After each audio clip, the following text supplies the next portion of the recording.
Love Outside of the Box is a documentary explaining what one will experience while on their own divine path on a body, mind, and soul level.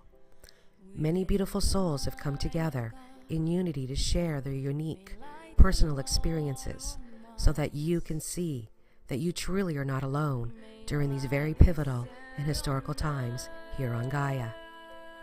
Your sacred journey back to one is just that. It's sacred. It's a journey that each and every person on this planet will experience, however, all in their own divine timing. Many souls are also in divine union, or as many refer to it as twin flames or twin souls. Regardless if you are a twin or not, you are an extremely powerful soul, and you are here to truly experience all that life has to offer. Love that is so pure and natural. Love that is simple, yet so refreshing and new. This is what we call love outside of the box.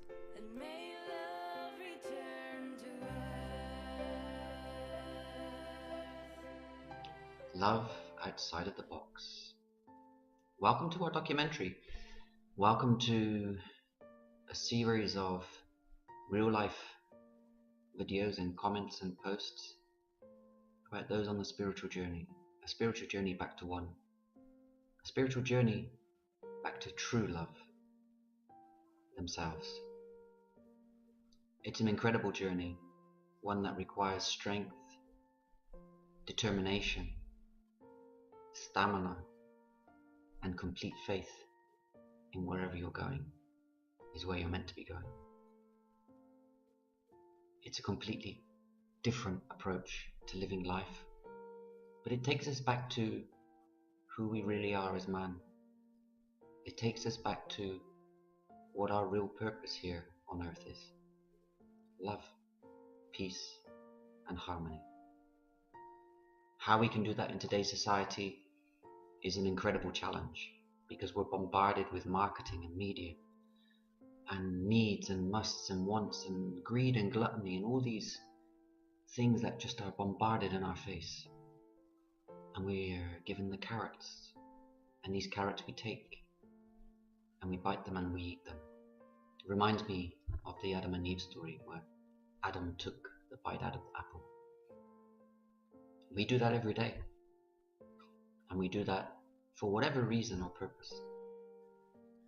But I do strongly believe that this reason and purpose is all part of programming. It's conditioning. This is how the power players of the world want us to live our lives, and we are treated like sheep. We don't have a voice, we don't have an opinion, and if we do, it is suppressed.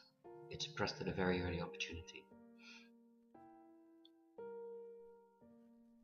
Love outside the box is really about going into yourself, finding your inner self, finding your true voice, following your true desires and your true passion for life. Love outside the box comes in various shapes and guises. Love has no boundaries. Love has no expectations. Love is love. When we transmit love, when we ooze love, love comes back into our lives. It comes back to us in many ways, shapes and forms. We love animals. We love nature. We love what we do with our work. We love helping others. But today's man has these expectations that we must have something back in return.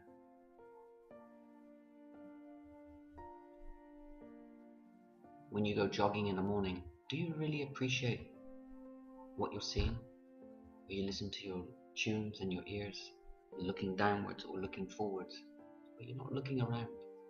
You're not seeing the beauty of where you're going. Try walking one day and see what you notice. Walking is a form of meditation. It's very healthy for you, very healthy for your soul. Your eyes are open, your ears are open. Your mouth is open. You can speak your truth. You can become in tune with nature. You can appreciate what it really is. It's an evolution. It's forever expanding. Whereas we are just evolving. We're not expanding our minds, we're narrowing our minds. Because we're following the day-to-day trends of what society expects us to be, what society expects us to do, how society expects us to behave. It's in all of us. And love outside the box is about claiming your true self, claiming your own life for you, irrespective of your personal situation. If you have children, if you have a lover, if you have a husband or a wife, if you have responsibilities to others because of various legal papers or whatever, when you claim your life, you can decide how you wish to live it, how you wish to appreciate every day, every living moment. And when you treat every living moment as the last living moment, you truly are living in love outside the box. Throughout this documentary, we're going to introduce different stories from different individuals that have followed a twin soul journey, which is a spiritual awakening. It's a psychological awakening. It's the merging of their soul with their mind and their body. It's a unique journey, and everyone's journey is unique. They recognize qualities and other things in a certain individual. Their soul recognizes this person also as their twin. But these situations also apply to those on a divine path, divine union with their beloved. And this path doesn't apply to gender. Male energy doesn't apply necessarily to the male figure, and the female energy doesn't necessarily apply to the female figure either. What matters is that we get to the point where the energies are truly balanced, where we can truly appreciate our complete picture of life. Yin Yang, Zen, whatever you want to call it. But this is the objective. And learning to love yourself with a full heart, your soul becomes recharged with an amazing zest for life. Throughout this journey, you will be confronted with much terminology like dark night of the soul, where you really are in conflict with yourself. You're looking at yourself in a mirror and you're beating yourself up. You're fighting with yourself. You're having 15 rounds of heavyweight wrestling or heavyweight boxing with yourself. It's not for the faint-hearted. It's a tremendous journey. And there's far too much romanticism about this subject these days. And this is why Carrie and I decided to produce this video, so that you can see for yourself that it's not about romance. It's about finding out who you are. And once you have that knowledge, wisdom and information, making positive changes in what you do each and every day. I treat every day as the last day on this planet, and I'm happy. I would never change my life for $1 million, $10 million, $1 billion. I've had a very, very full life. I've been in not such good places, but I've also been in some wonderful places. I've had not such good experiences, but I've had some amazing experiences. And throughout this journey, you begin to realize that there is balance in everything that you do, everything that you've done. And there is a reason why you have done everything that you have done to get you where you are today. With what you have done in this life and also in previous lives, you get to a point of equilibrium, balance, a balance of energies. And when those are in balance, you really are in love with yourself.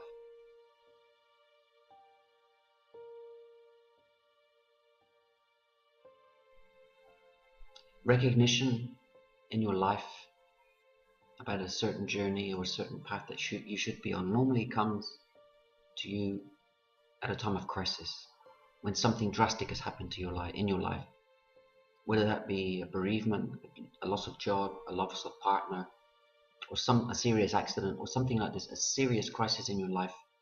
You have this deja vu moment, perhaps, this awakening moment, and you ask yourself the questions: why am I here? Why do I keep doing this? Why am I in the same situation? Why is my life not going anywhere forward? And you start to look at what you've done. You analyze how you got to that point. You decide then whether you wish to go deeper into that and get to know yourself, or to understand why you're in that situation. Or you can just say, okay, life goes on, and you move forward. When you move forward, you still have got this, what we call baggage. You still have this information that you haven't processed. And lo and behold, a similar situation or another situation that causes you to stop will be presented to you. And you will again make that decision whether you decide to take a look at yourself and what's happened, or you continue on your life path. The choice is yours, and this journey is all about the choices and decisions that you make. You are who you are. But one thing is for sure, the universe is sending you messages. It's giving you messages. Nothing happens for a coincidence. And the more people stop using the word coincidence, the better. Because coincidences don't occur. Something happens in your life for a reason. You fall in love for a reason, so you can learn what love is about. Love is not about attachment. Love is not about ownership. Love is not a need. Love is love. It comes from inside. When you have these aha moments, when you have these situations in your life that present themselves, I do strongly urge you to take a good look at what led up to the point of the place you're in. Take a good look at if this has occurred before. If it's occurred more than once or twice or 3 times, then I urge you to look at this closely as a synchronicity, as a message that there is something that has not been dealt with. That something that has not been dealt with can come from this lifetime, from your childhood, from your teenage years, from your adulthood. It is important that you look at the synchronicities and the similarities to certain events in your life. You can write them down on a notepad. It doesn't matter how you do it. And if you can see this pattern yourself, then it's time for you to really decide whether you want to stop this repetitive cycle, because life is about full circle. You may continue, you make the decision to follow your life path without looking at anything or changing anything, just being who you are. But you'll find that the cycle, you may have this elation, and then you will find that it will come back to the beginning again, because life is like a circle. It's the circle of life.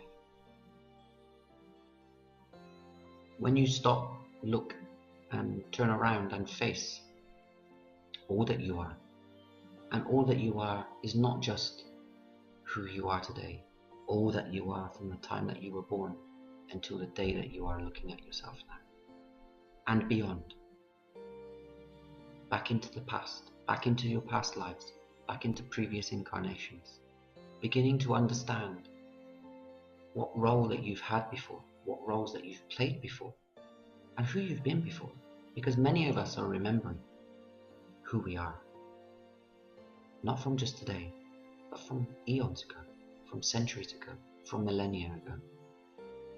A past life regression, or looking at your past lives, is a key to unlocking your true person inside. My view on the meaning of life is, once you have the answers, the beginning, middle and end, you can decide whether you wish to change what has happened previously in history, in your life, in history. And when you do that, your life is different. You're not making the same mistakes or the same errors, or you're not repeating the same lessons. You're walking forward with a clear, conscious mind from another dimension, which is the fifth dimension. 3D dimensional thinking is about the greed and the gluttony. When we realize that there's more to life than this, that there's more to life than being a servant to somebody, or working for somebody else, or just being somebody else's doormat, when we realize that, our conscious mind is coming from 5D, because it's coming from pure love. We look at things completely differently. We can look at things transparently. And our group of people that we mix with, our social life, changes. What we do changes. The way we think changes. The way we eat changes. Everything changes. And you do become a transformed person. You become a new person. And everybody that is in your life is who you invite into your life. It's not the other way around. And it is like you're starting from zero. And this is tough for a lot of people because of the way they live in society, because their family says this, their traditions, their values, their religion, whatever. Don't you view this as conditioning? Where's the you in this? Who decides who you are? Only you can, not others. When you look externally for love, when you look externally for answers or praise or gratitude, is this you? No. It's somebody else or something else. Something else that's been programmed into your psyche, is embedded in your DNA. But once you're on this spiritual path, back to one, your DNA changes. You open the doors to new opportunities and new life situations that are completely radical, that are completely different to what you've ever experienced. You experience pleasure at a whole new level, without clutter, without anything. You begin to experience life fully and completely. And yes, there are times when you will go off the path, but you'll slowly get back on the path, because you'll see your ego will be in check. You will recognize your ego and you'll say, come on, let's get back. And you'll be in control of your ego. One thing is for sure, your ego will never disappear. It is your protection mechanism. It's your defense system. It's when you recognize it, how you decide to allow it to play. Whether you recognize it and embrace it and say, okay, I'm in control of this situation, please go back. Or whether you let it allow to come fully into play and your behavior changes. You react to situations instead of responding. This is a skill, this is an art. It's very tough. But the first step is acknowledging what it is. The second step is recognizing when it comes out. And the third step is to deciding whether you wish to eat the ego to come and play fully, or you send it back to where it belongs. And there are people that have their egos outside of their bodies. It's there as a protection shield. And this is what it is, really. Our egos are non-existent when we're babies. We're just being programmed. We're just being bombarded with data and information. We have no ego, so we don't know how to react. We're innocent, we're pure, we're living in a dream world. And this is where we need to be. From the day that we are created, when our parents or the mother of ourselves recognize that they're pregnant, we're given love. We're born to love. We're mammals. Mammals love. They reproduce and they live in peace and harmony. It's things like religion, cultures, hereditary lines, and all of these things that determine how we live. We can break free from those cycles. We can break free from those lines. And these are big decisions. But they're decisions that are no bigger than the time that you first have sex, the time that you get married, the time that you have a child, the time that you change jobs. They're no bigger than these. But if you realize that the end result will lead you to a place where anything is possible, where you begin to manifest all of your wildest dreams, where you begin to receive love because you're giving love in its purest form. And love in its purest form has no expectations. And when you receive that back, it's beautiful. It's absolutely beautiful.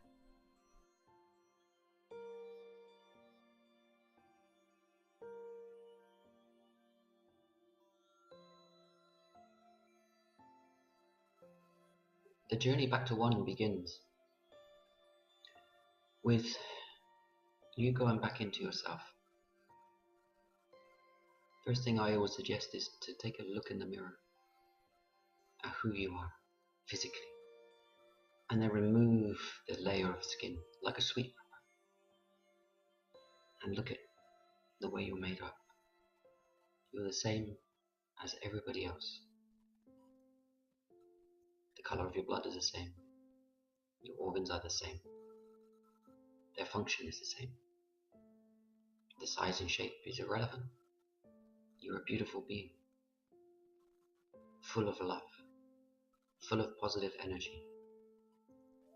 So the beginning is always to take that look in the mirror at yourself, to examine yourself, to look at the bits that you may not like too much and accept it, because it's who you are. The steps of looking at your life, where you've been, what you've done, you don't need to ask why, because you've done all of these things. There's no reason to look at the logic behind it. You made a set of decisions that led you to where you are today. And the idea is to look at these repetitive cycles, to look at your wants, your demands, your expectations, and to change those wants and demands and expectations into accepting that what comes your way is what you deserve. When you transmit a signal, it's a frequency, it's an energy, it's positive. And you'll find when you're transmitting positive energy and only positive thoughts, only positive things happen. When you start to think of negativity and not such pleasant thoughts, you'll find that these come back to you in different ways, shapes and forms. And this is the law of attraction. This is the law of the universe. What you put out, you will get back. This is a very difficult challenge for the human psyche to get to, is full acceptance, full surrender of who you are, of who we are, and our purpose.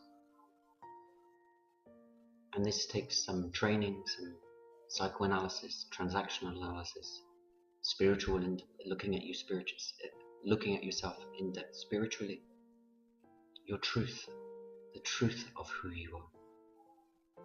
And this truth is such a profound truth. It's an amazing ball of energy surrounded by layers of protection from your angels, from your guides. Your energy field is so powerful that as you go along this path of truth, the true you, your energy field just expands and expands and expands. And others will recognize this. Others will see you. Others will be attracted to your light, your aura. Your abilities, your psychic abilities will be enhanced. Your manifestation powers will be enhanced. And you'll be very, very surprised at what you can really do. Because your energies are all positive. And when you're full of positive energy, it's such an amazing thing. Love is love. Love is around you. Love is what you attract. Because you are love. You are worthy. You're worthy of this life that you choose to live. You're worthy of love. And love will come to you in whichever shape or form. We have this concept of physical relationships that is maybe tainted or twisted because of what we've been told or what we've watched, how it should be. When you look at it from a bigger perspective, How should it be? Natural. You should be with somebody naturally because they want to be with you and you want to be with them. You desire. You have the same passions. You have the same beliefs. You share common thought processes. But you have this inept ability to balance one another, to complement each other. Through thick and thin, you stand by each other like two rock pillars, and nothing will come between you because of this energy that you share. And those that are on a twin soul journey or on the divine union path understand this. They understand that love is the most powerful energy that exists because it's pure. There are no boundaries. There are no restrictions. There simply is just love.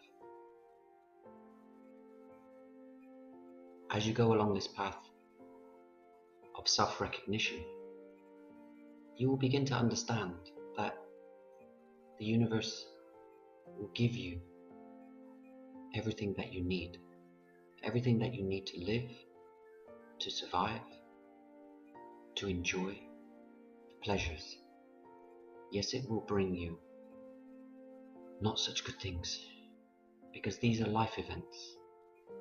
One thing for sure about man is born to pay taxes and will die. What happens after death, we have no knowledge or understanding, and we should never be afraid of death, because death is just the end of this cycle on earth. Your spirits are always with you. Those that you love are always with you. Your loved ones, your soul family is always with you. And you can go forward knowing that wherever and whatever happens when you pass away, it's pure because you are love. Life's challenges are life's challenges. We live a life in a way that we will be presented with challenges, with hurdles, with obstacles, and we'll overcome them. It's like navigating a river or navigating a road. There are no signposts. We just know intuitively, internally, that we should follow this path. We have an inbuilt GPS, and our soul is guiding us, and the more and more we go along this path, our soul is guiding us more and more. And it becomes an autopilot, and we're just flowing like a river. What happened 1 second ago is not the same as what happens now. And this is a concept. This is a reality. This is what life is about. We can all die now, this instant. And we should be in this place of happiness, tranquility, peace, of love. Man is forever worrying about doom and gloom, about death, about the stock markets, about investments, about politics, about the latest technology. Really, what does it matter? When you're in the here and now moment, it doesn't matter. It may affect you in one way, shape or form, but how you deal with it and how you manage it is coming from the soul is completely different to when you're coming from the ego. And this is what you learn throughout this journey, back to one. Love outside the box.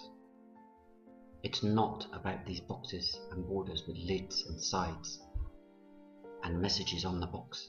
It's coming outside of the box, opening the lid and evolving and expanding out of the confines of what society says is acceptable. We respect the laws, of course, but we have the right, the born right, to choose how we wish to live. And if all of us went to live on an acre or a hectare of land, the world would be a much better place. There would be no squabbling, there would just be pure love. And it does remind me of what John Lennon tried to teach us. Live in peace, love and harmony. This is nothing more that we need to do. Society is changing on a day-by-day basis. There are crises here, there and everywhere, all over the world. These will be forever there. We should not allow them to influence our lives, because they have no effect, and we actually don't know if it's the truth. We only know if it's the truth if we're there at that present moment when these things happen. Otherwise, it's all propaganda.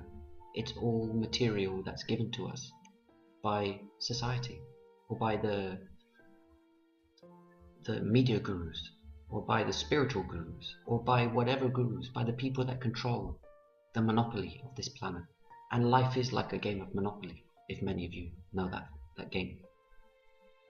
You roll the dice and you get the number and you move along the board. And this is as simple as it gets. But when we're influenced by our peers or by people that we respect, our life changes. Our opinion, we become opinionated. How can we make an opinion if we don't know, if we're not there? And this is what causes all of this friction and unknowing. It causes confusion, when the most important fundamental thing that is important is what goes on inside your home, inside your living room, inside your life. That's the most important thing.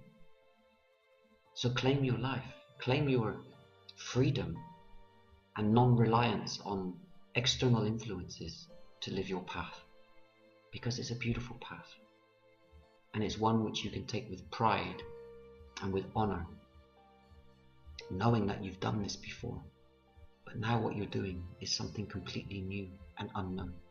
It's like going to the moon. When man first went to the moon, if he went to the moon, what was it like? Nobody knows. Nobody knows. There are no predetermined outcomes to living this path, except love. There's no end goal. There's no race. There's no competition. Just be. The I am moment, the Zen moment, living in the moment is the most beautiful thing, because you do not expect anything. And when things happen to you, it's amazing. Miracles do happen. On whatever side of the religious circle you find yourself, miracles happen. We are miracles. We are living miracles. And we're miracles of love. And we should share that with pride. Never be afraid of who you are, because who you are is the most important thing to you in this life and in this planet, on this planet. Value it. Treat it with respect, as you would expect others to treat it. It's precious. It's a commodity. It's you. You are love. You are worthy. Enjoy.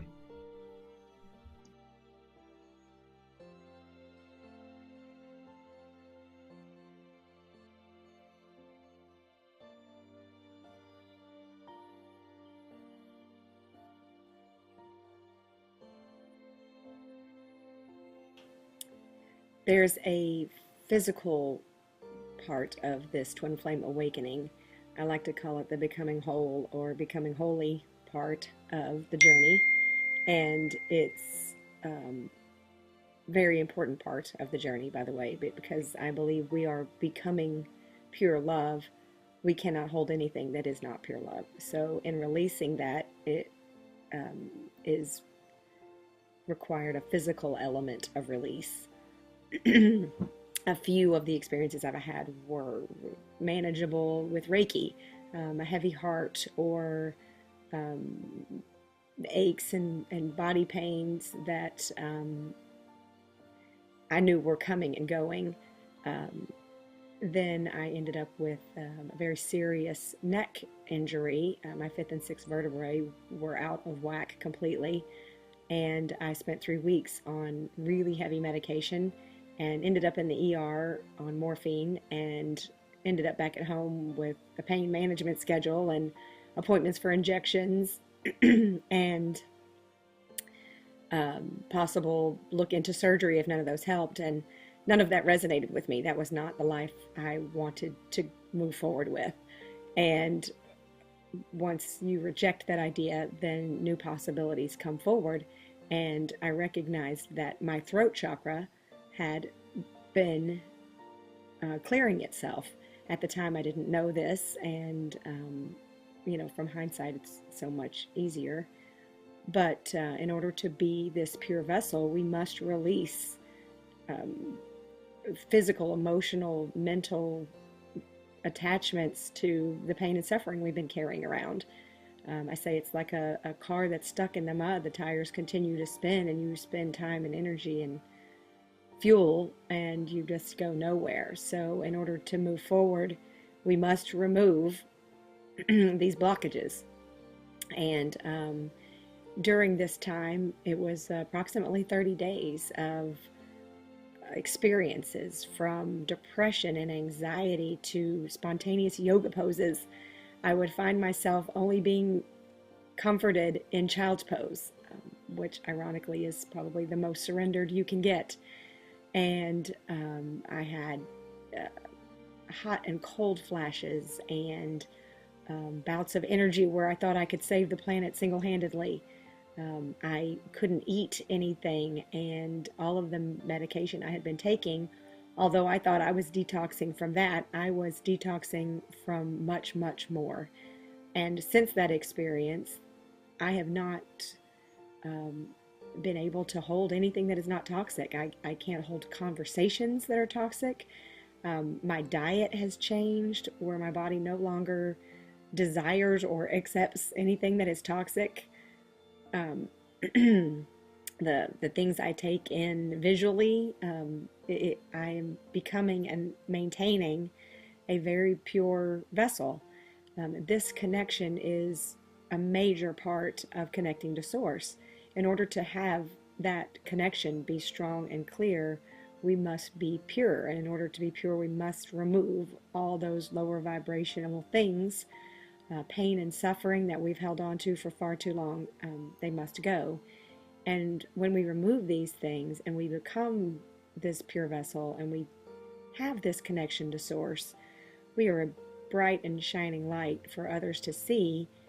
Just one of the benefits. The other benefit is that this is where the magic is for healing ourselves. When our chakras are clear and we can address things as they show up, not add them to the stack of suffering that we already have. I believe this just strengthens our guidance. It strengthens everything for us, because we no longer are using our energy to maintain and hold on to these energies that are stuck. They served a purpose and they were important, and we say thank you and release them. And it's now effortless when the things show up. When you observe them, you take what you can from it that is need to be learned, and then you release what's left over. In reference and adding this to the journey with my twin, I recently saw him for lunch, and he looked at me like I was just some regular old person. He looked at me like I was just some regular old person, and this just reminded me that there's still something that is keeping me disconnected from myself, for something disconnected from Source. He mirrored back to me that there was a piece missing, or possibly something still that needs attention. And I believe when we fully embrace this twin flame journey, every part of ourselves is meant to be aligned with Source. And it's like the umbilical cord. When we are aligned with that, it's effortless. And I use the reference from The Matrix, where the bullets come at Neo and they just fall away. When we are connected, when we release the held pain and suffering, when we heal all of the physical parts that pop up, it's no time at all to recover from something that seems like a painful experience. What we can recognize is the experience is the teacher, and we no longer have to have the pain to get our attention. the physical parts of this were somewhat unexpected, but I see it so much clearer now because, again, being on the other side of it is always helpful. But it's part of ascension, and ascending is becoming lighter. And when you become lighter, you must remove weight. And stuck energy is weight. It's weighing us down in all kinds of ways. The physical part of this is just as important as the spiritual, as the emotional. And it's necessary. And it's sometimes going to hurt, and it's for the greater good. Embrace it when you experience it. Obviously, seek medical help if you're guided to, and it's necessary. And it's essential to allow, though, things to pass through. Um, and that's what they're meant to do. They're meant to pass through. We're not meant to hold them. I would like to also address the becoming a light body person vessel is my diet has changed quite a bit, where I used to be quite the carnivore, and having a lovely steak was always on the list. And now it's become very difficult to have red meat at all. And I'm very drawn to the paleo diet. I don't really like to call it a diet, but from the ground and from the trees. Um, and the least amount of processed I can get it. I believe, again, in an effort to ascend to becoming lighter, this is also a part of it. It's the physical part of the changes that have happened to this awakening. I'd also like to share another quote that I think is important.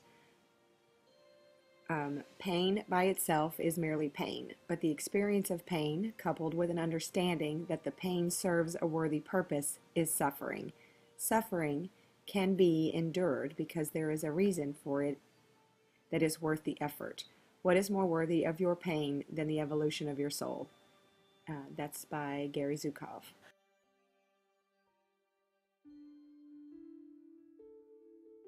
The journey back to one and the mind, the psyche. Throughout the journey, many of you will be having to deal with spiritual growth, spiritual development, physical growth and physical development, and psychological growth and development. And a lot of this journey is about expansion of the conscious mind,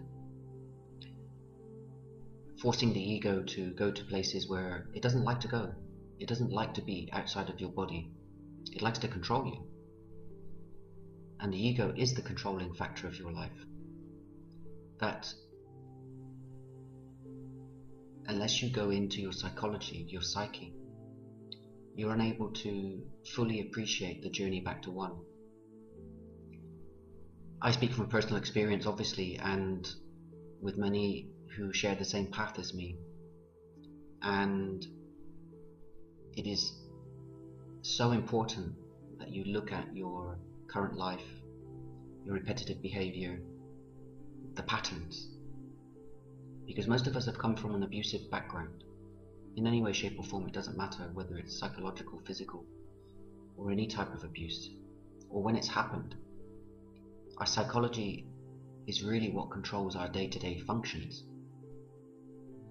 And when we look at the life situations that we find ourselves in or have found ourselves in, we can begin to discover the answers. And we begin to understand ourselves at a far deeper level. And as we heal the scars, the damage, the misprocessed information, we're sort of defragging the brain. As we relabel, we find new pieces of memory to be written. And as we go along the psychological expansion and the conscious mind expansion, we find we're in new places. We're creating new experiences with a completely clean and fresh approach. And this does take some time, and it does take some getting used to, because you're always drawn to experience. And even if you've been in similar situations, your experience is, okay, have I done this before? No. So you begin to write something new. And as you're doing this, you start to also bring to the surface any suppressed emotions or feelings, or this pressure cooker love that's just bubbling under the surface, that's oozing to come out, but needs you to release it from your psyche, or to finish something in your psyche, to heal a scar. And this is a challenge. It's a challenge for most man to open those doors, because you're opening a door to the unknown. But that unknown is okay. You shouldn't be afraid of it. You should never be afraid of who you are, because you are who you are. Whatever you haven't dealt with, you can deal with it because you've gone through it. What you're doing is reprocessing, you're repositioning it in a new place that no longer serves you. And as you place these things there, the doors to your past lives open.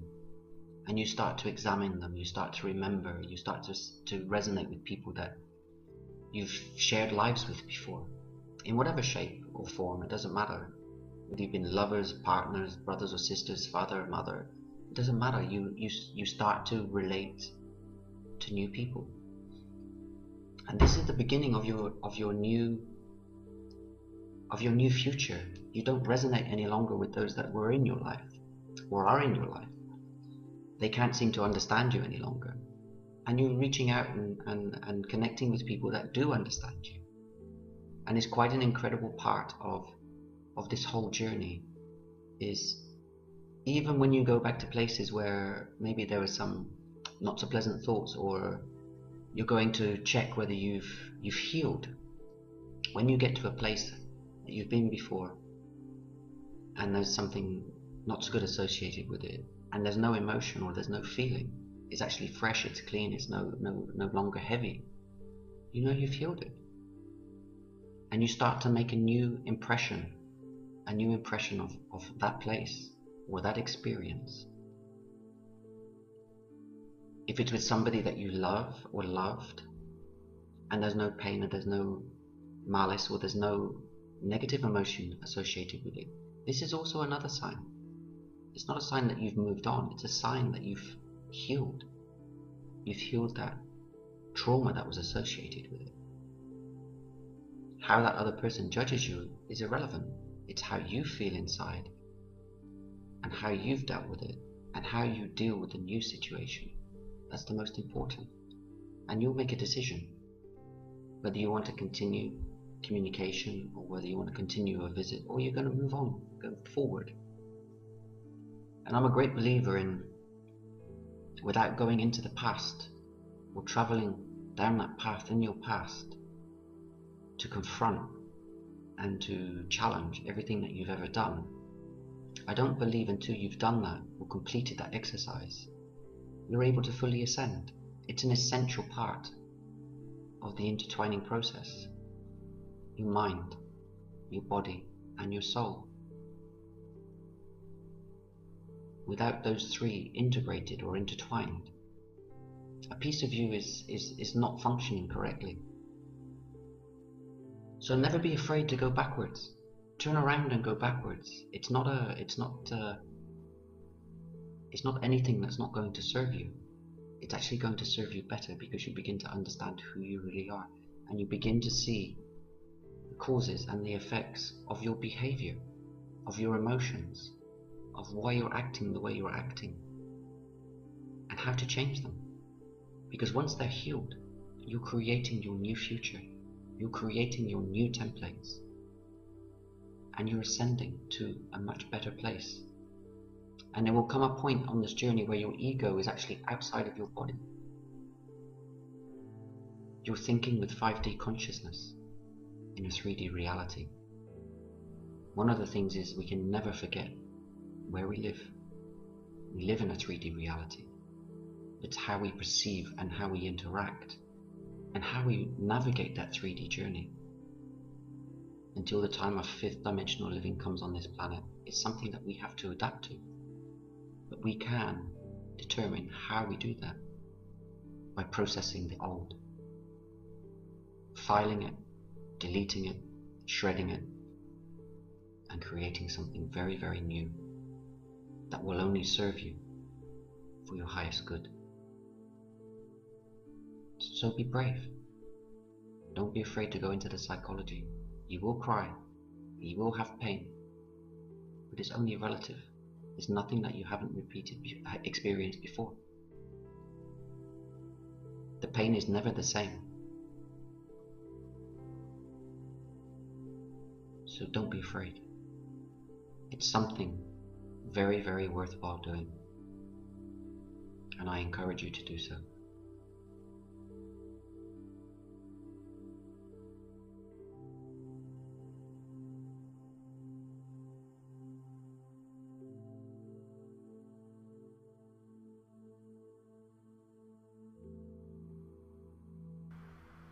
As the soul awakens, so will your psychic abilities.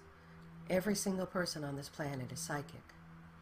And during this process, you need to learn to trust your psychic abilities. Listen to your gut, to your higher self, to your intuition. It is very important that you do that. And as you're going through this process, you'll find the signs and synchronicities will keep you in check. There are times that during this process that you feel your higher self is speaking to you, and that higher self is your beloved. But so many self-doubt what is being said because the ego gets in the way. And during this process of the awakening, you need to be able to control the ego so the ego does not control you and keep you from going further down your path. As a twin, you need to know that you are one of the most powerful souls in the universe to be here right now to help Gaia during this very pivotal time. You are here on a mission, and your mission is to help Gaia raise her vibrations and serve humanity. And before you reincarnated in this lifetime, you and your beloved chose to reincarnate separately in different vessels to be able to experience completely different soul journeys so that your souls could become stronger and that you would be able to release the dark from the past or the lower vibrations so that when you come and you reunite in the physical as one, that you would be able to merge your souls together and bring that wisdom and knowledge back together so that you could use it to be able to help humanity and where we're going. We, the twins, are here to teach. As a twin, one of the most difficult things for most to understand or wrap around their head that you are one, that you are your beloved and they are you. And it's not easy to digest this. Most do not start to realize this until they have fully awakened. But throughout their lifetime, they've been searching for this love that they've never been able to find. And what they've endured is that the soul has been used and abused time after time after time after again, until you get to this point that your soul can take no more, and that your soul is ready to finally awaken. So you have something tragic that usually happens in your life. It could be someone passes in your life, somebody, you're in a relationship, it blows up in your face. It could be that you lose a job or you lose your home. Usually, even sometimes people have, incidents where they are in a tragic accident. And some do pass, but they come back to life. And this is their soul awakening.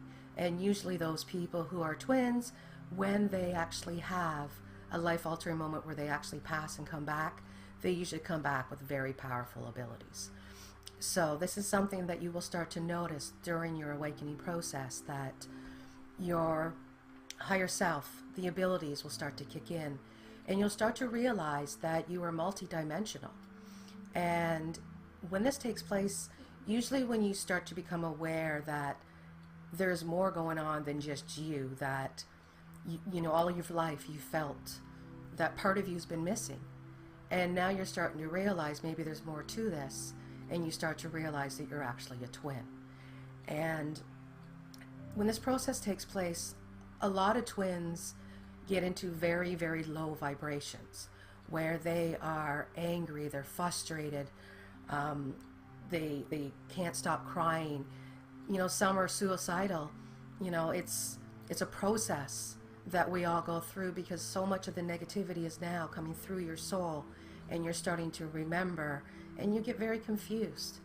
And it's not something to fear, because we all know that God would not throw something at you that you could not take on.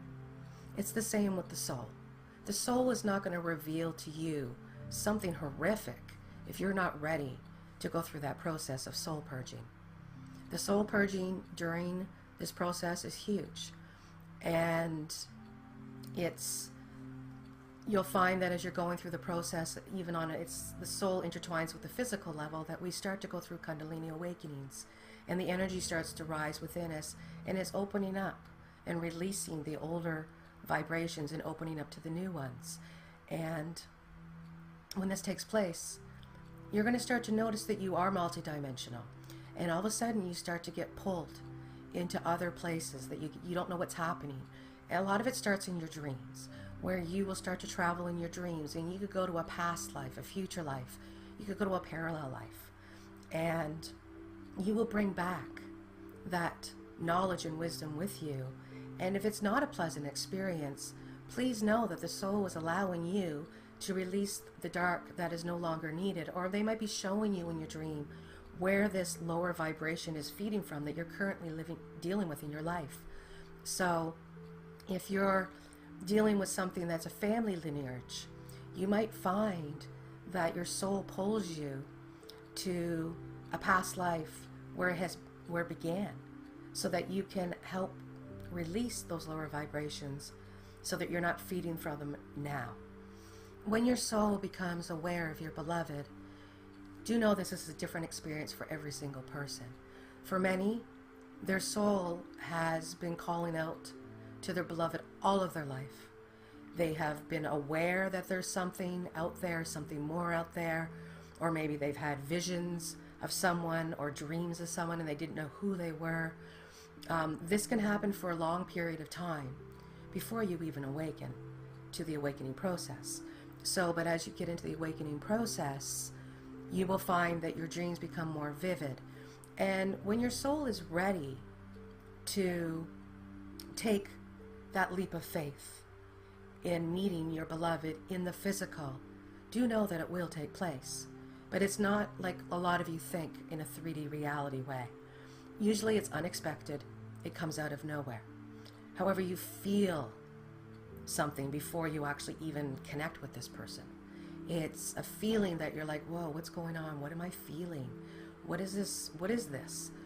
And before you know it, you turn around and there's somebody standing there right in front of you, and the soul recognition kicks in. The soul recognition will also start to kick in with your soul family. So it's not just about you and your beloved. This is about you recognizing the souls that are within your family. And this is a process that you'll start to go through as well as a twin. And most people will very fast start to connect with other soul family members. And this is because you're now awakening to all of this. And if you're very new and you have no idea what's going on, connecting with other soul family members will give you the answers that you need to be able to help you through this experience. When you're beloved and you connect in the physical, this is an experience all in itself. You can't even explain to someone what this is like. It's euphoria, it is ecstasy, it's this beautiful, intense energy that just overcomes you. And do know that it gets to a point sometimes that you can't even breathe. And you don't need to have a relationship with your beloved to have a connection with your beloved. Please know that. Many of you watching this video know that who their beloved is, or they know where they're going, but they're not with their beloved in the physical, or they haven't even met their beloved in the physical. And that's okay, because the soul is calling you home, and your soul is not going to put you into a situation that you're not ready for now. Remember, this is a body, mind, and soul experience, and you have to work with all three together. And as you start to connect with your beloved in your dreams and in the higher states of consciousness, this is where your multidimensional energies, or connections between the two of you, will really start to kick into full swing. That you might all of a sudden start traveling into a past life where you and your beloved were together, but it was not a pretty lifetime. And maybe it allows you to understand where this dark energy is coming to, or where this fear is coming from. The soul connection between you and your beloved is always there. It's just most people can't wrap that around their head because it's not in the physical. So as you go through your soul purging, you need to know that your beloved is also going through their own soul purging. And I mean their own. Okay, you live your reality, they live theirs. They are also on their sacred journey back to one. And the more work you do on yourself in the soul journey, the more you're pulling your beloved and yourself together. And you need to remember that at any time you can stop and close your eyes and feel your beloved. You can send them love. You know, don't point fingers. Don't say, why aren't you here? Why aren't you calling out to me? You know, why aren't we together? We have a mission to do. You're not getting anywhere by doing that, my friends. Okay, that's only pulling you further apart. Your soul needs to clear, and their soul needs to clear. And yes, they are the same soul, but you're in two different physical bodies, and both physical bodies have an ego. So this is a process. It's like the peeling of the onion. And the soul journey will do just that. When you're ready to get pulled into a past life with your beloved, you will. And there's always a reason to why you go into these past lives. It's to find out what's holding you back, or it's to tap into the wisdom or knowledge that you did, or what you used during that lifetime, to bring it forward into your soul now. Because as a twin, you need to know that that wisdom already lies within you. You just need to remember. And this is a remembering. This is a soul remembering process that we're going through. And it comes in leaps and bounds. Sometimes you're going crazy and you're quantum leaping. You're going here, you're going there. And, you know, it becomes a little too much. Ask your spirit guides to kind of, you know, tone it down a bit. It's really important that you ask for help during this process. During your sacred journey back to one, it is very important that you trust your soul, that you listen to your soul, and know that your soul knows exactly what it's doing. There are times where it may be difficult because the ego is out there getting the best of you. However, when you have those visions, when you have those thoughts, when you have those feelings or you get pulled in, trust that your soul is telling you exactly what you need to know at that moment in time. We are all on our own unique journeys. And as you listen to your soul and follow your soul to what needs to be cleared, what needs to be purged, so that you can become clearer and you can raise your vibrations into the fifth dimension, the sixth dimension, the seventh dimension, eighth dimension, and above, as we go higher and higher, that your soul is becoming clearer. And during this process, you must trust what your soul is telling you. If you know in the deep of your soul who your beloved is, feel your way back to them. It's really important that you listen to your soul. And do know as you're going through the soul purging yourself, you are helping your beloved. And the clearer both souls are, again, it's one soul, but you're in two different vessels. The clearer the vessel, the more blissful the connection will be when you and your beloved connect, where your souls will truly connect and melt into one. And then the next journey that you're on, or that mission that you're about to accomplish together, will go into full swing.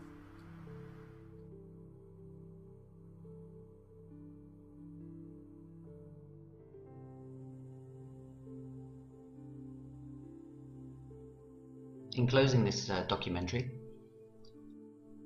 there's a lot of appreciation that we should give for those that helped us on our path, for those that guide us on our path, for those that awaken us, for those that give us the opportunity to really look at ourselves.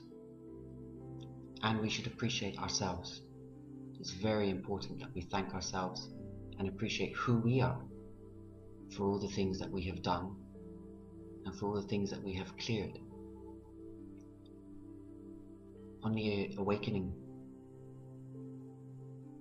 we are looking in the mirror. We are going deep inside to our psyche, into our soul, into humanity, into the universe. And we begin to understand just how small we really are. It's our ego that makes us so big. Without people on our path, we never learn any lessons. We don't make mistakes. We learn lessons. We're here on this planet to learn lessons. Life is one big lesson, and we should never stop learning, never stop appreciating where we've come from and where we are today. If we switch off the television and we turn up the music, the world will be a much better place to live in.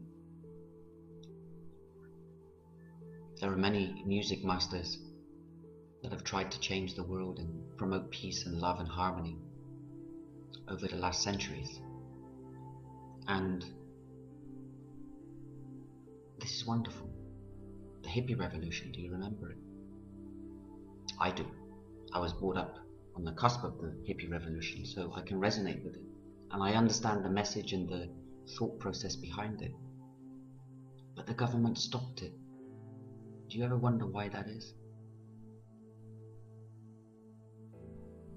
The governments don't want love. The governments don't want peace. They don't want harmony because it doesn't create revenue for their massive empires or their industries. And just think about it. That's what man has done for centuries, for millennia. Fighting, arguing, disputing. And then they kiss and make up. And then they cause another issue somewhere else. And that's what we as humans do also. So we need to clean up our own doorstep. We need to clear up our own mess, our own life situation, and get it all together and come to peace with it. And when we come to peace with it, we're finally whole, we're finally complete. And then we can move forward with this new conscious thought process that's not from this 3D reality. It's from another dimension. It's from a pure source. It's from us. We are the masters of our own destiny. We are the creators of our own future. The decisions that we make today will serve us for tomorrow. They can never serve what's already been done. Whatever decisions that you do make, if you make them from a pure source, or from your heart, or from your soul, you're never going to go very wrong. You will have some hurdles to overcome, as we all do. But it's how you confront those hurdles, or how you respond to a situation. The days of reaction should be very soon dissipated when you start to heal yourself, to question yourself, to look at yourself.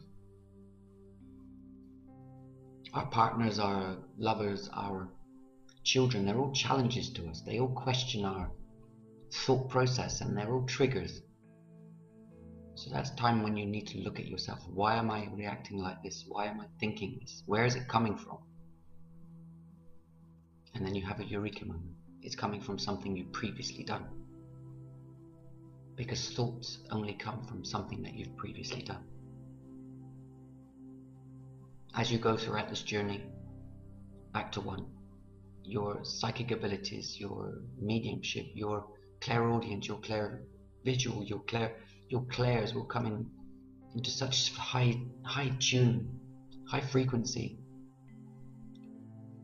that you'll start to see visions. Excuse me. That you'll start to see visions. That you'll start to see things. You'll start to see things happening. You'll start to predict things, and they come to pass. And it's incredible. So, my message, and the message of those that have helped me, and that will continue to help, is very, very simple. Invest the time in yourself. Get to know who you are. You may think you know who you are, but get to know who you really are. And you can change. you can transform and you can take control of your life. Love will come, because when you start to love yourself, your love is expanding, your energy field is expanding, and you'll become a magnet. So invest that time in yourself. It'll be the best investment that you'll ever make. The best return on investment that any man can ever make is to live a full, meaningful, happy, loving life, and just sharing that. We appreciate what we have. We don't expect anything more.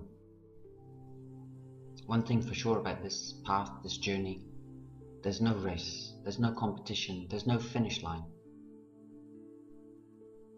It is a roller coaster. It's the biggest roller coaster ride of your life, no matter whether you're 20 years old or whether you're 60 years old. You will decide yourself whether to take this closer look at yourself, to follow the light path, or you will take another path. This is your choice. But what I can say is the Earth, Gaia, the planet needs to change its whole approach to human evolution. Without love, the planet will never evolve.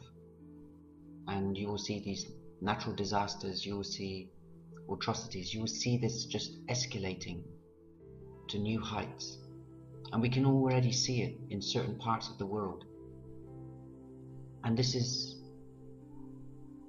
not coherent with the universal plan. So it's up to us, those that have chosen to follow the light path, for those that have chosen the light path, to really stand up into the light.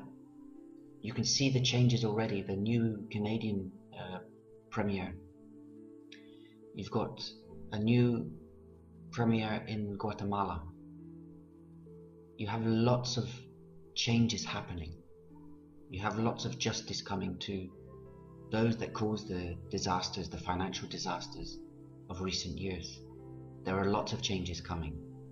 And it's time for us to encourage those changes, to enable us to leave a much better and purer place for the next generations, for my children, for my great-grandchildren, for your children, for your grandchildren, and for your great-grandchildren. We can make a difference. Together we can. It's very difficult for one person to change the whole dynamics, but together and alongside each other, we can make a big difference. For those of us that are on a twin soul journey, we are in strategic places. We are at places where we are needed, whether we're with or without our twin soul in the physical reality. We are in union. We are in reunion. So go forward knowing that whatever you do is for the benefit of Gaia. You will heal, they will heal, you will continue to heal, and you will continue to raise the vibrations of the planet. And you can see these experiments from Russia and other places around the world about the frequency being emitted. It's rising. The planet is raising its vibration. We can encourage that, we can expedite that by working together, by coming together.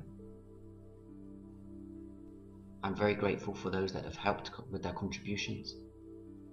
I'm particularly grateful to Amy, Carrie, Ray, Teresa, Caroline for their contributions to the production. I'm eternally grateful to my beloved for allowing me to see who I really am today. And I can tell you that I'm a transformed person. Everyone that I know who's on this journey is transforming into new beings, into new thought processes, into new everything. So it is a rebirth. It's a new opportunity to create a better future for ourselves, for our families, for our loved ones, and for those that we leave behind when we finally leave leave this domain. I send you love and light and my best wishes and humble blessings. Thank you for watching Love Outside the Box. Namaste.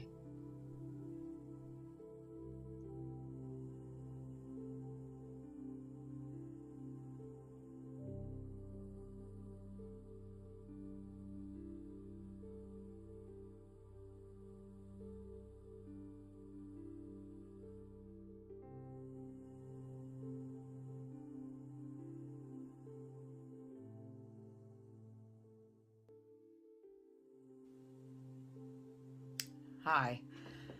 Well, I'm not sure if you want this story or not, but I'm going to go ahead and share it.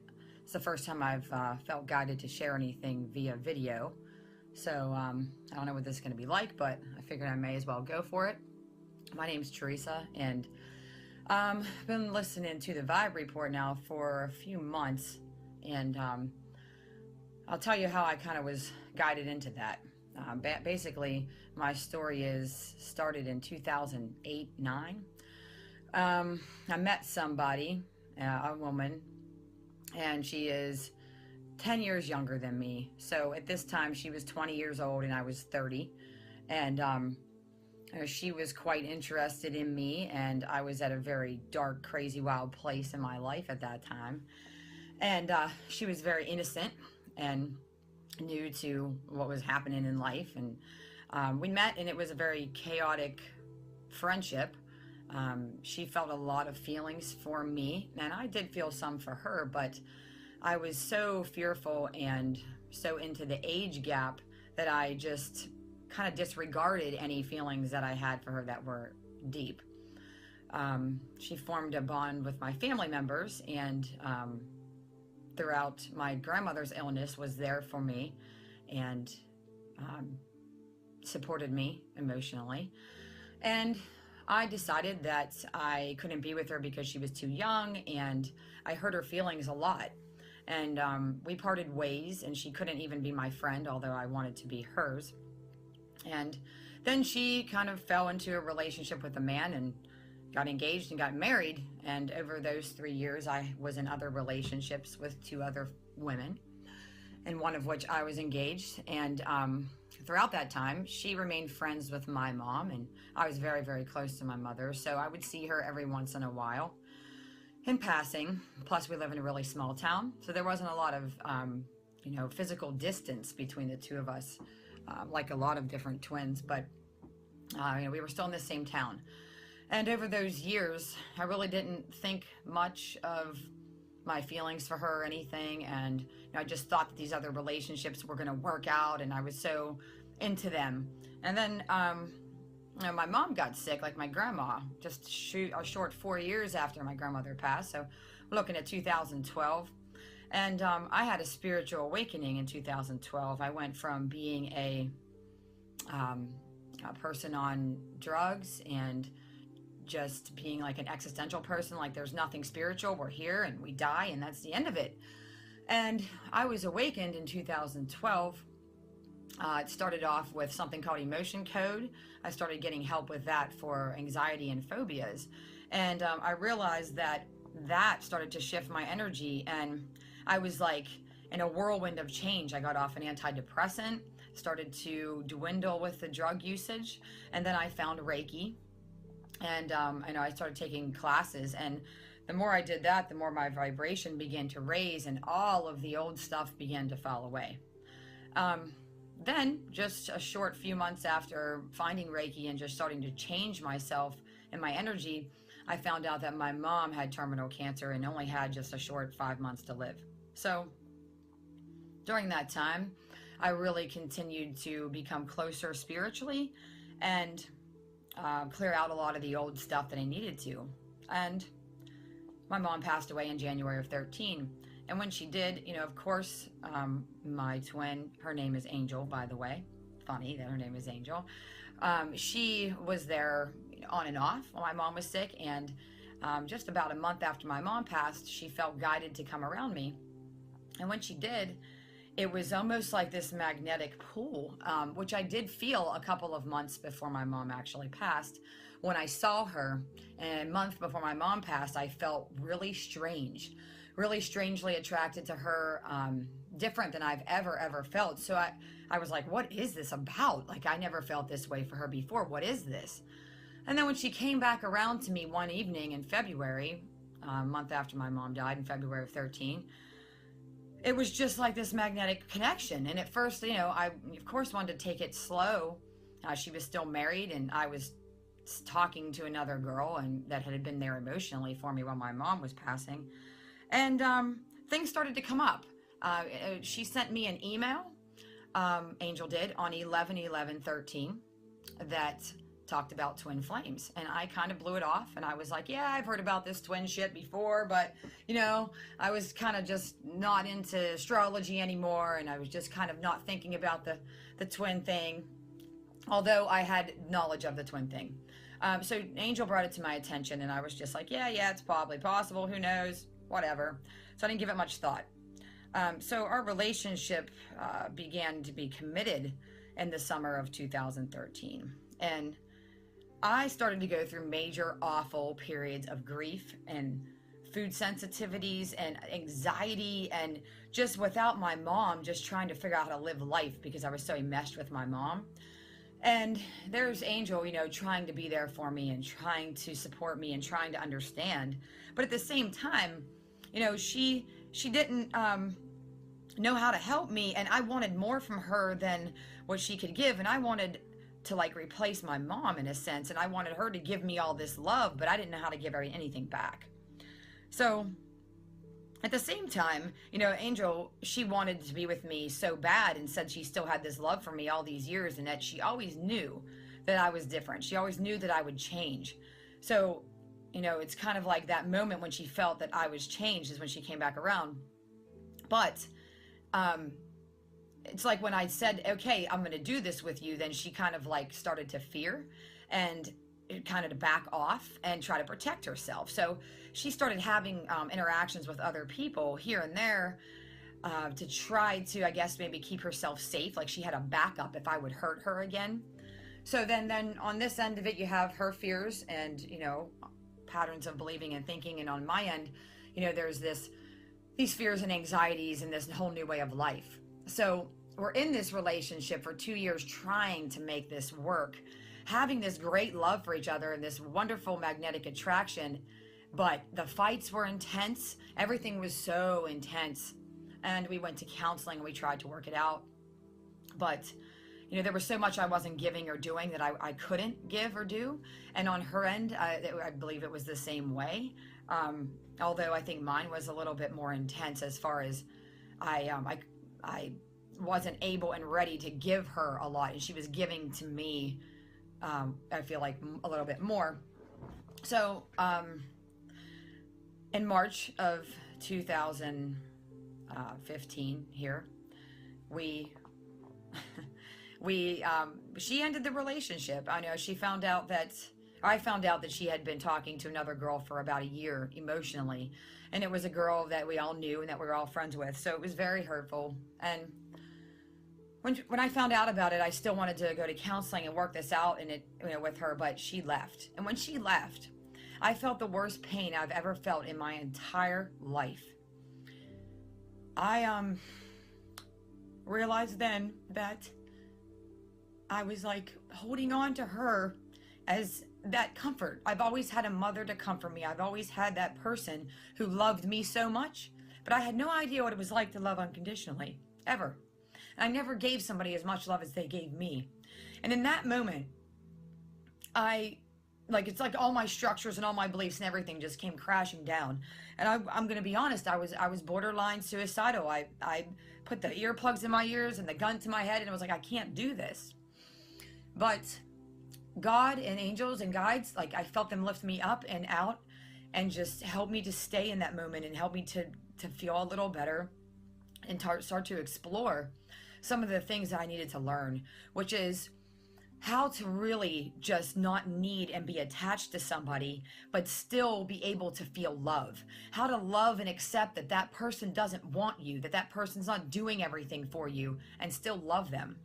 And then Angel went on to date other people, and every single time I heard news about her dating somebody else, I was triggered over and over and over again to triggered. You know, my envy, my jealousy, my possessiveness, you know, everything.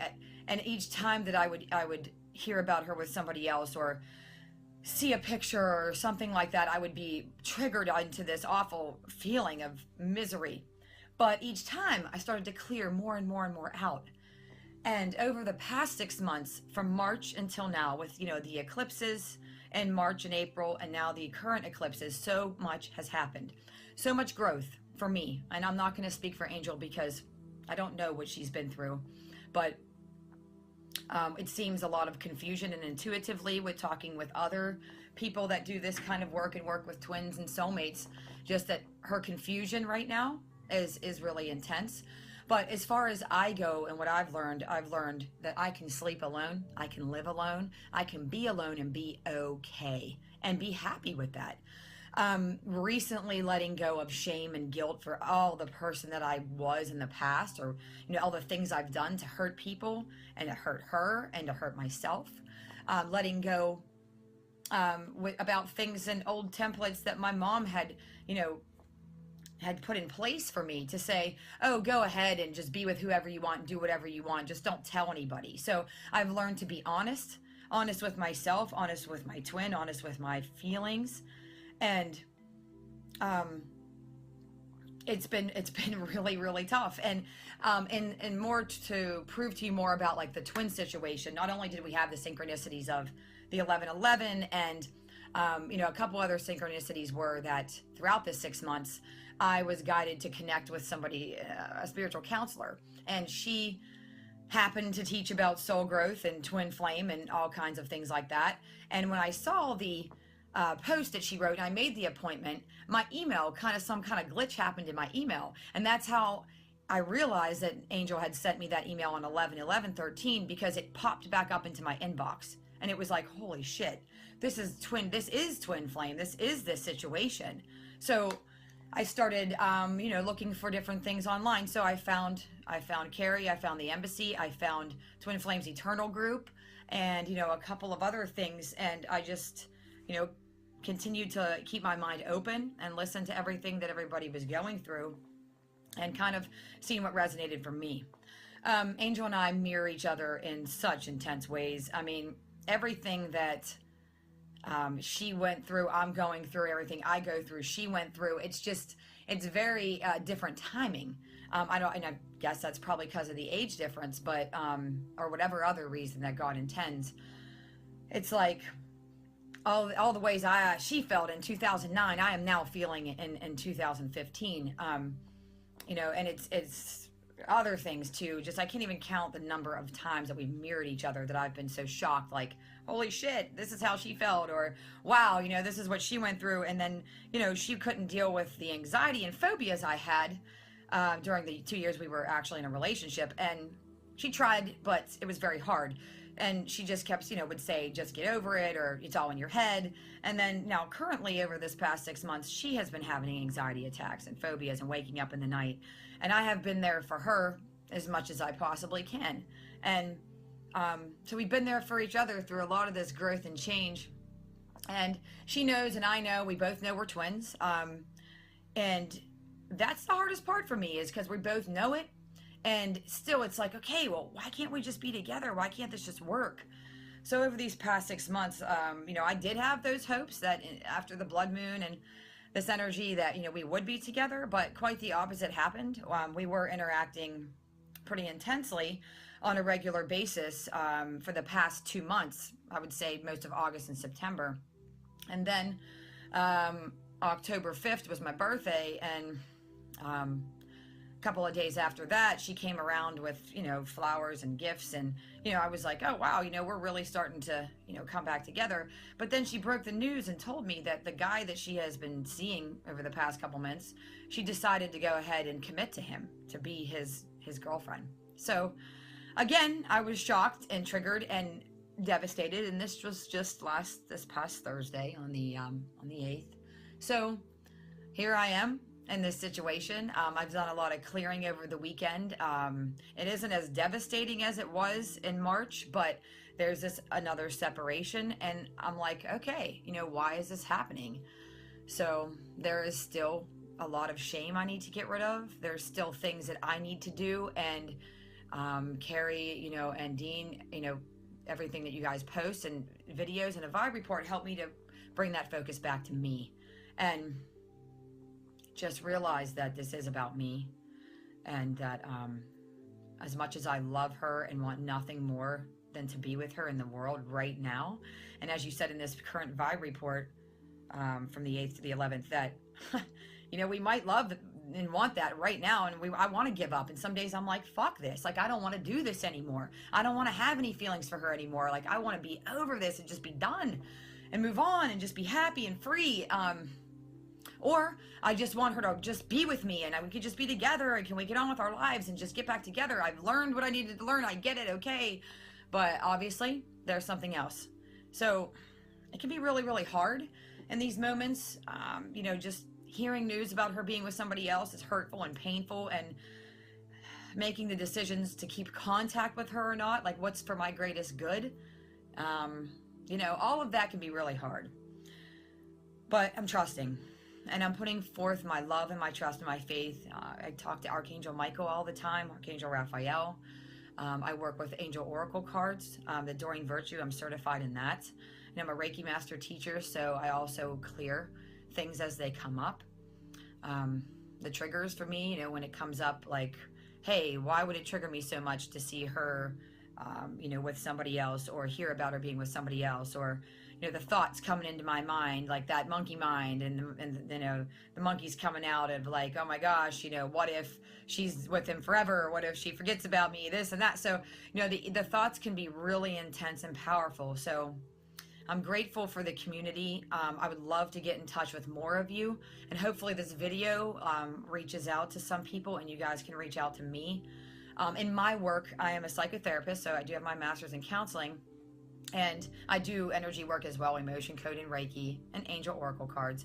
So lately, I have been encountered with 5 or 6 clients that have said, hey, do you know anything about soulmates? And I'm like, yeah, or do you know anything about this twin flame stuff? I'm like, oh yeah, I do. So lately I've been attracting the clients that need me, and that I can help, even from the point where I'm at. I might be super new to awakening, compared to some of you, and I might be super new to the whole twin flame journey, but I still feel like if you're guided to come to me, I can help. And I would love to just share anything with anybody who has any questions.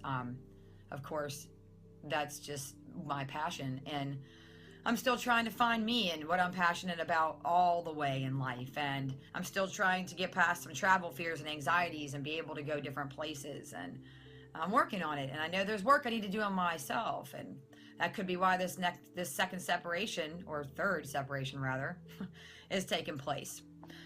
Sometimes it can just feel like an awful roller coaster ride that you want off. But then some days you've ridden that roller coaster so many times that you're like, you know what? There's a flip coming up here. Oh, you know what? There's a twist. You go upside down coming up at this next bend. So now it's like not as traumatic. It's not as shocking.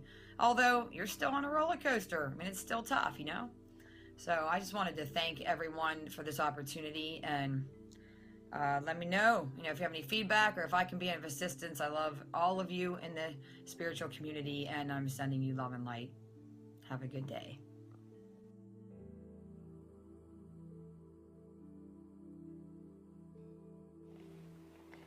Hello, my name is Ray, and I'd like to share some of what I believe to be true with you. Please listen with a discerning heart and bear with me, as this is my first time doing something like this. I believe that the biggest obstacle that we have to overcome is the idea of separation.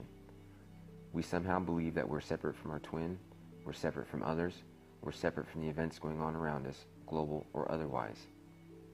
If we have met or connected with our twin flame, then we are with them and they are with us. There is no true separation between twin flames. There may be physical distance, yet no true separation. We are all here to help manifest a change in world consciousness.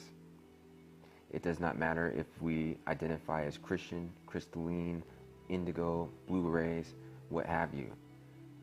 Our own individual understanding of where we come from is not as important as our shared mission, which I believe is love. It is time to move away from the divisive terminology and begin to adopt an inclusive, loving ideal. We do not all have to agree on the details, for we all have a perspective that is unique to us. Yet for as much as we are different, we also have many similarities. Is it not time to celebrate those things that we do have in common instead of focusing on those things that we don't? If we believe that we are twin flames, then we are called to be the embodiment of love.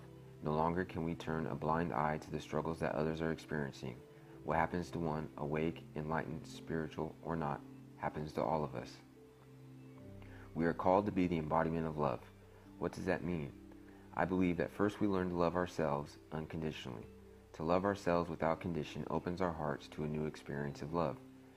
To love without condition is to connect us to that part of us which is divine, the universe, God, Goddess, however we understand the creator of all. Once we find this place within us, we potentially understand that while we are all unique individuals, there are more things that we share in common than we have in difference. Once we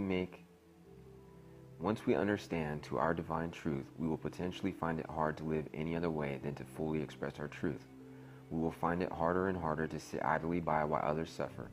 We will find it hard not to voice our truth, whether others are ready to hear it or not. We will find it hard to create the false idea of separation, whether with our twin, the world around us, or our friends and family. This, I believe, is our shared purpose, to step into divine love and tear down the false ideas that keep us separate from others. We all come from a divine source. Is it not time for us to step into a new paradigm, unconditional love, and leave behind the idea of separation? Thank you for letting me share some of my truth with you today. Blessings to you one and all.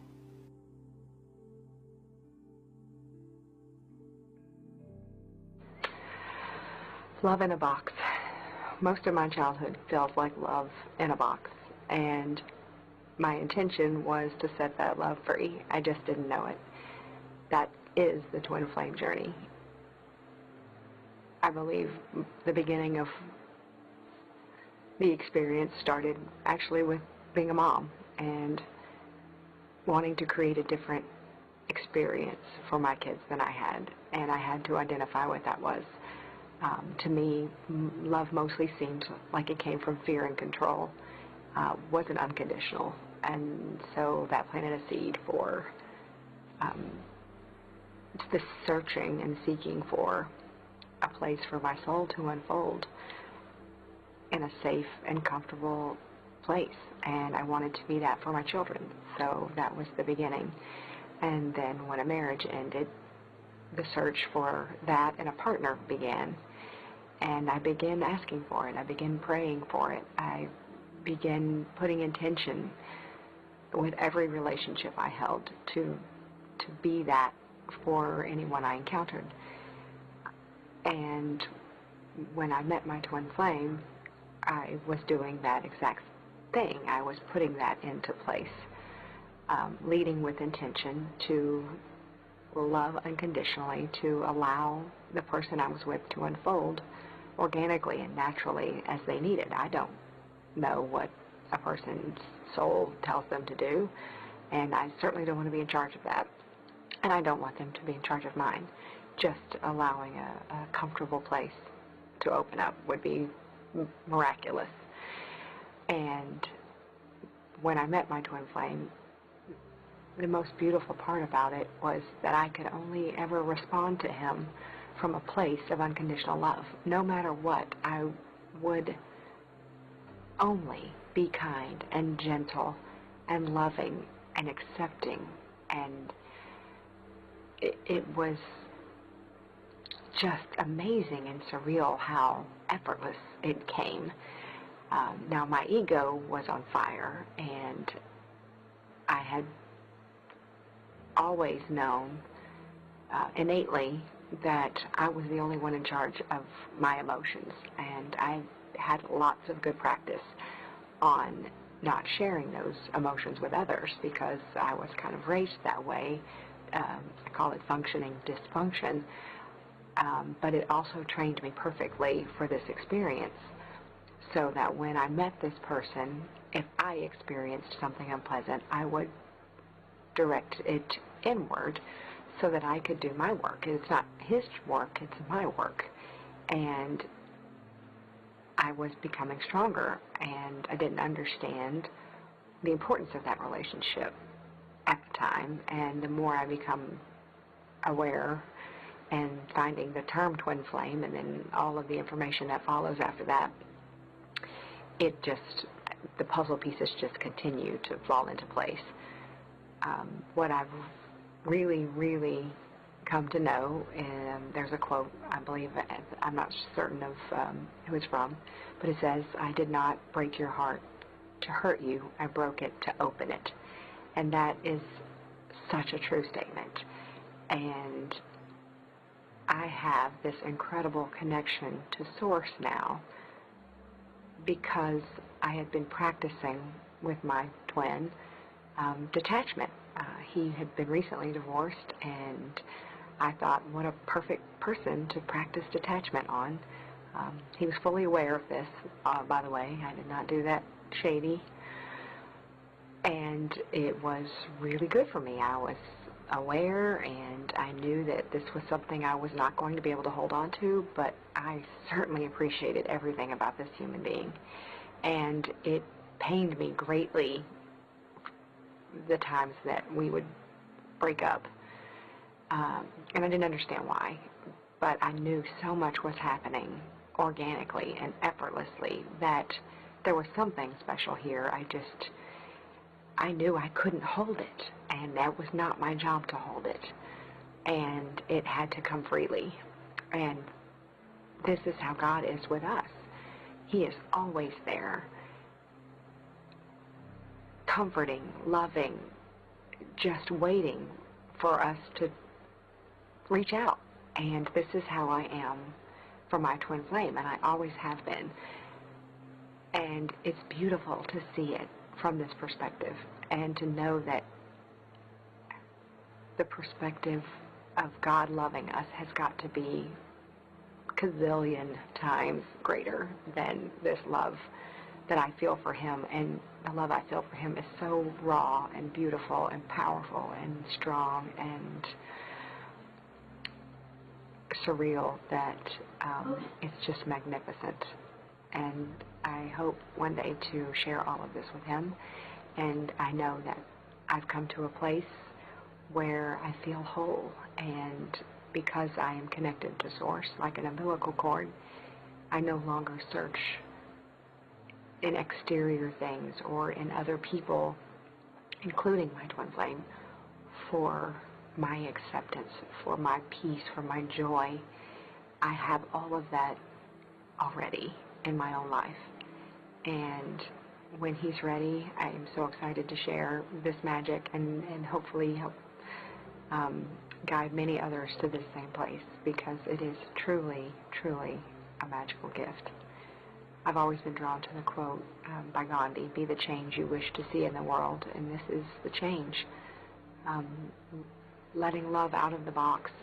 My twin flame burned my box up, literally and figuratively.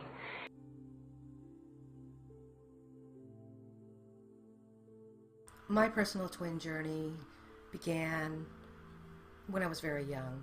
I was very aware that there was something more to me than who I was, and over my lifetime I got into a lot of repeated patterns, especially with relationships.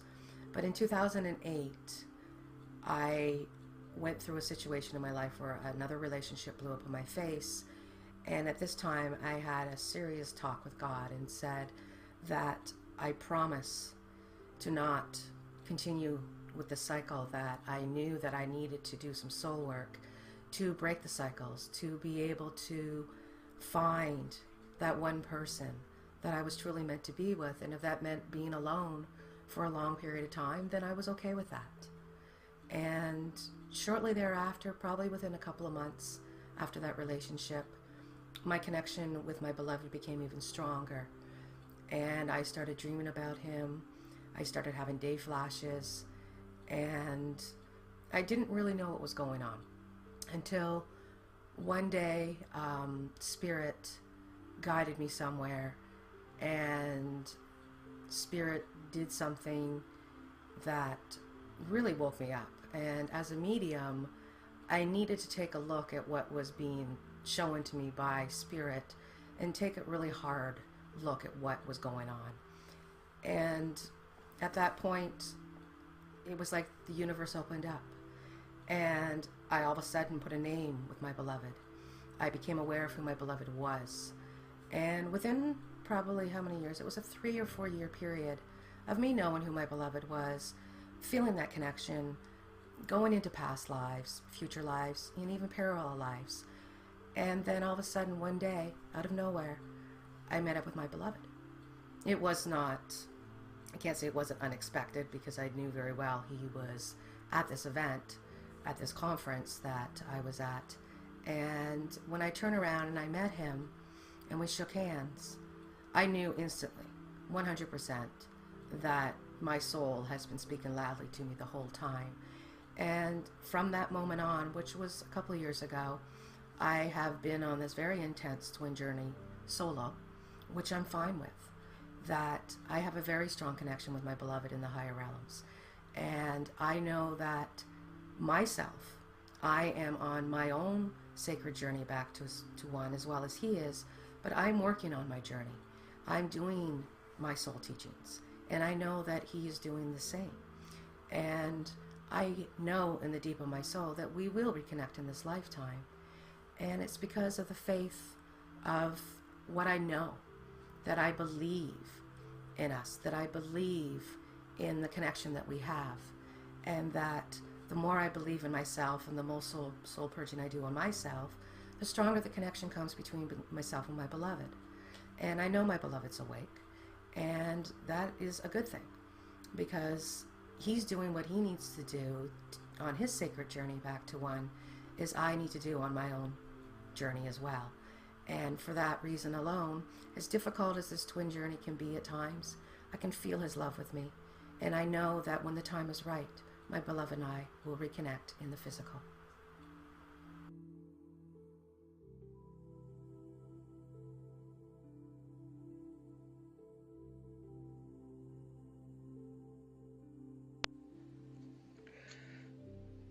I have known my entire life that I had something to find and something to do. My knowing started in my 11th year, which is the year that my twin was born. There were other shifts in my life at the time, including the start of my journey as a writer. My life has not been typical, but I appreciate the beautiful uniqueness that was required for my journey. I have a letter I wrote to a boy who was in love with me when I was 18. I found it with some other charming SNS tidbits this February. Oddly, my twin was sitting on my couch at the time, but I did not share it with him. In the letter, I explained that I could not date the boy because I had a soulmate. I stated that I would work on myself until God guided him to me when the time was right. Oh my, the simple truth and conviction of those words, and to find them after 15 years with my twin sitting a couple of feet away, a beautiful gift from Spirit. Part of my path included a marriage to a false twin, or catalyst. I am not fond of the titles, but I recognize the role he played.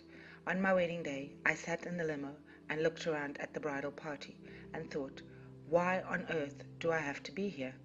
These are not my people, and this is not my love. But those voices that have always been with me filled my heart with courage, and I accepted that this was a contract I had to complete. And so, as I walked up that aisle, I was like Sleeping Beauty, voluntarily pricking her finger. I fell asleep for 9 years. In August 2011, I knew it was time, so I packed my babies up in the middle of the night and drove to Mile Zero on beachfront. Here, I recommitted to the journey. I met my twin in the early fall of 2012. Looking at the astrology of our journey, it often makes me shake my head in wonder. The last 3 years have been the most painful and the most joyful of my life. We have had brief periods of togetherness, but more time apart. It was not until I fell to my knees in gratitude for having expressed this depth of love that I was guided to information on twin flames. The delightful SNS sisters never fail me. I met a soul sister in 2014. Her initials are TF, and it was a week after meeting her that I found the first reference to twin flames. After 22 years of waiting, what a blessing to have my knowing confirmed, to understand the pain, the grief, and everything else. The last 24 months, I have made significant changes. I relocated to the town where my twin works. I reported my ex for his abuse. I restarted my writing journey with Joyful Joywin, Instagram, Facebook, and I have healed and let go of lifetimes of pain, and I have faced as many fears as possible. I also have had visions, intuitive knowings, chats with goddesses, and it's also normal because I realize I have always done it. It wasn't just time for the veil to be lifted. There is still so much for me to remember, and it confuses me sometimes to still feel blocked, but I study everything I can in my free time. I was guided to share twin flame information with my twin over the past year, but I do not push anything on him. We are both divinely guided, and I surrender to divine timing. I am not clear on our mission, but for myself, I focus on my writing and self-expression, voice lessons, although mediumship and channeling tug at me. It has been terrifying to put my heart on display for friends and strangers, and just as frustrating to still not understand what I am supposed to be writing. But I write when and what I'm guided to, and trust that the universe shall show me the way. Thank you both for the beautiful energy you put into helping others on this journey.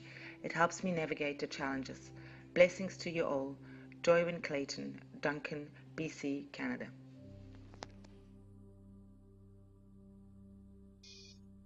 For the last several days, I have tried to sit down and write my experiences and my truths on my journey to one. Where does one begin to start when looking back? Every life lesson, every relationship, every travel, every monumental moment is a piece of the puzzle.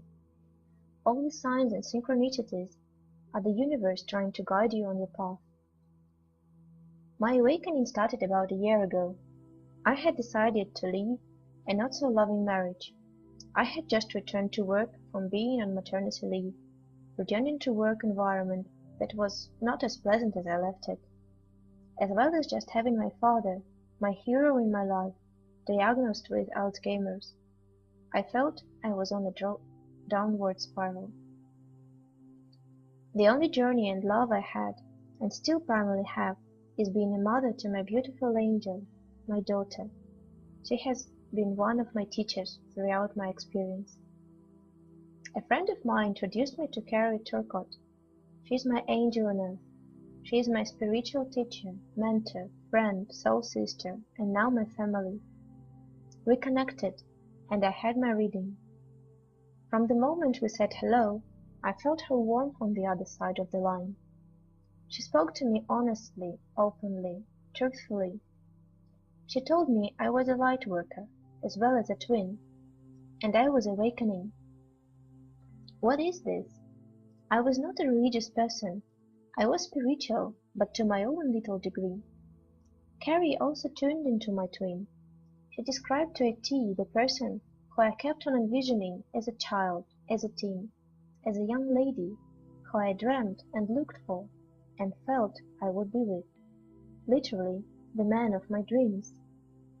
I have met my twin. We met online. It was an instant connection.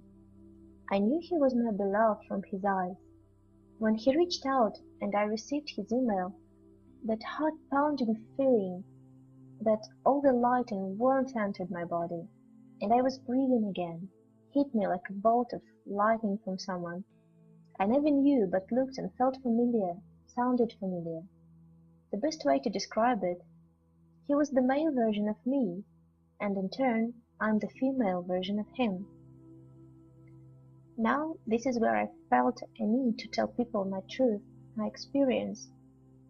My beloved and I are not physically together. We rarely contact each other. As I myself slowly awakening, he's napping. Why I'm saying this? I want to share my experience on what has helped me on my journey. You change through this process, you naturally come into a new authentic you with a lot of work on yourself. First, you have to let go of the ideas of what we are told or raised to believe what is typical couple in a relationship. You have to let go of the struggle and wanting to physically be together and continue living your life, knowing you already are together. You have to let go of the titles and categories and expectations we are raised to put people in situations. You have to let go of trying to control the situation constantly. It only makes things harder. Trust me, I know. What I have experienced and has helped me in my journey is primarily to follow your instincts, follow your intuition, follow what your soul is trying to tell you. And if there is a doubt, or things don't feel it's right, it's your soul guiding you on your correct path. Find your inner child. If you have children, follow their lead. My daughter is my angel, my driving force in my journey. When she asks me to join her, that's the spirit telling me it's time for me to play. Play, go outside in the rain, jump in a puddle, watch a Disney movie, dance like no one's watching, and so on. I have found a solace in music. In my music, I travel to my past lives with my beloved. I connect with him. I have even released lower vibrations and cried like a child listening to music. Allow yourself to cry. It's not a sign of weakness or defeat. It's actually the opposite. You're making room for light, for higher vibrations, and gaining soul power. Basically, in the journey to oneness, there are no rules on how things should be. Whether something is right or wrong is within you. What feels right or wrong to you?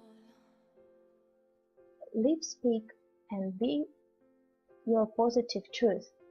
If you feel down or doubt or fear in your journey, feel that emotion.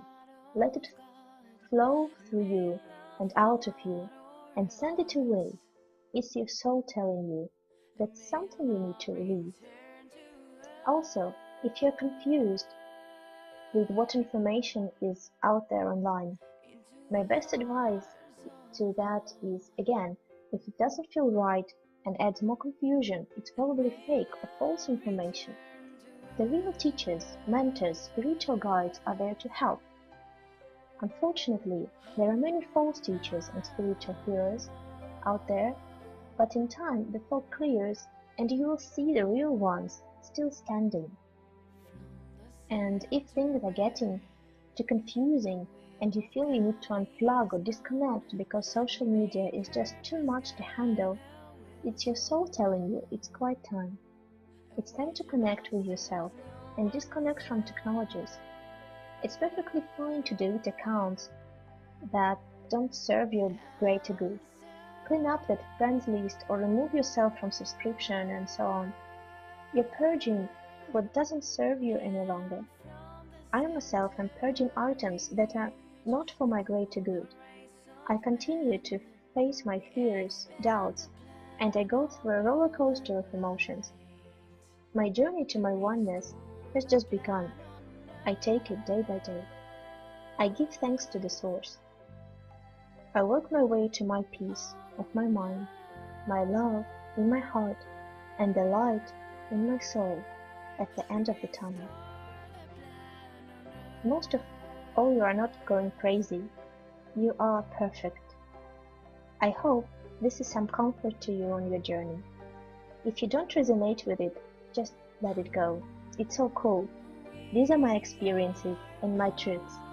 Sending you my love and light. Faith.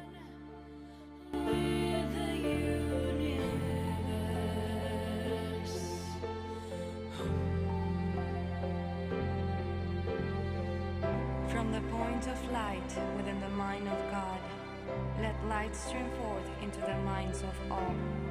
Let light discern on earth. From the point of love within the heart of God, May love stream forth into the hearts of all. May love return to earth. From the center, where the will of God is known, let purpose guide the wills of humanity, the purpose which the masters know and serve.